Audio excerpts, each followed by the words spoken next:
25 और 26 जून की दरमियानी रात को आपातकाल लगाया गया था। इसे आजाद भारत के काले इतिहास के रूप में जाना जाता है। इमरजेंसी 21 मार्च 1977 तक रही। तत्कालीन प्रधानमंत्री इंदिरा गांधी ने संविधान के अनुच्छेद 352 के तहत राष्ट्रीय आपातकाल लगाया था। ये देश में लगा पहला राष्ट्रीय आपातकाल था, जिसे सुनते ही हर कोई दंग रह गया था।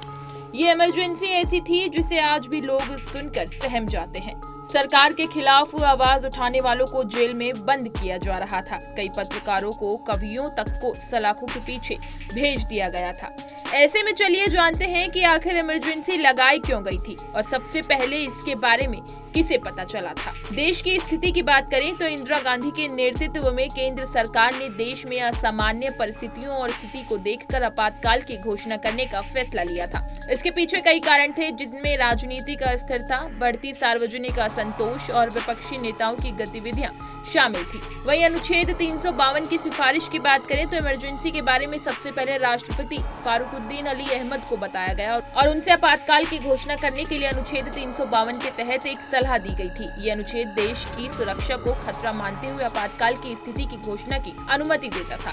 राष्ट्रपति की स्वीकृति, राष्ट्रपति ने सरकार की सिफारिश को स्वीकार कर लिया और 25 जून 1975 को औपचारिक रूप से आपातकाल की घोषणा की। इससे संबंधित आदेश राष्ट्रपति द्वारा जारी किया गया था। बात करें संसद की मंजूरी की तो आपातकाल की घोषणा के बाद संसद के दोनों सदनों ने आपातकाल के आदेश को मान्यता दी और इसे वैधता प्रदान की। इसके साथ ही आपातकाल के दौरान केंद्रीय सरकार को व्यापक शक्तियां मिल गई और मौलिक अधिकार पर प्रतिबंध लगा दिया गया था। दरअसल 1971 के चुनाव में इंदिरा गांधी ने संयुक्त सोशलिस्ट पार्टी के प्रत्याशी राजनारायण को हरा दिया था। उन्होंने इंदिरा गांधी पर सरकारी मशीनरी और संसाधनों के दुरुपयोग और भ्रष्टाचार का आरोप लगाते हुए इलाहाबाद हाईकोर्ट में मामला दर्ज करवाया था। 12 जून 1975 हाईकोर्ट के जज जगमोहन लाल सिन्हा ने इंदिरा गांधी को दोषी ठहराया था। इसके बाद उनका निर्वाचन अवैध हो गया। 6 साल के लिए उनकी किसी भी चुनाव लड़ने पर रोक लगा दी गई थी। इसके बाद इंदिरा गांधी के पास पीएम पद छोड़ने के अलावा कोई रास्ता नहीं बचा।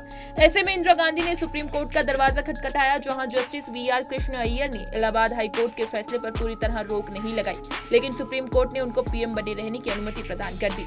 इसके अलावा सुप्रीम कोर्ट ने उन्हें अंतिम फैसला आने तक बतौर सांसद वोट करने का अधिकार नहीं दिया। इस बीच बिहार और गुजरात में जयप्रकाश नारायण का कांग्रेस के खिलाफ आंदोलन तेज हो रहा था। जेपी ने कोर्ट के इंदिरा गांधी के पीएम पद से हटने के आदेश का हवाला देकर छात्रों, सैनिकों और पुलिस से निरंकुश सरकार के आदेश न मानने की अपील की। ऐसे में लगातार बढ़ते जन आक्रोश और संसद में वोट न करने की अनुमति से कमजोर स्थिति और जेपी की अपील को इंदिरा गांधी द्वारा आपातकाल लगाने का कारण माना जाता है। आपातकाल के दौरान कई राजनीतिक और व्यक्तिगत स्वतंत्रताओं पर अंकुश लगा दिया गया था और कई विपक्षी नेताओं को गिरफ्तार कर लिया गया था। ये अवधि भारतीय राजनीति का एक महत्वपूर्ण और विवादास्पद दौर माना जाता है।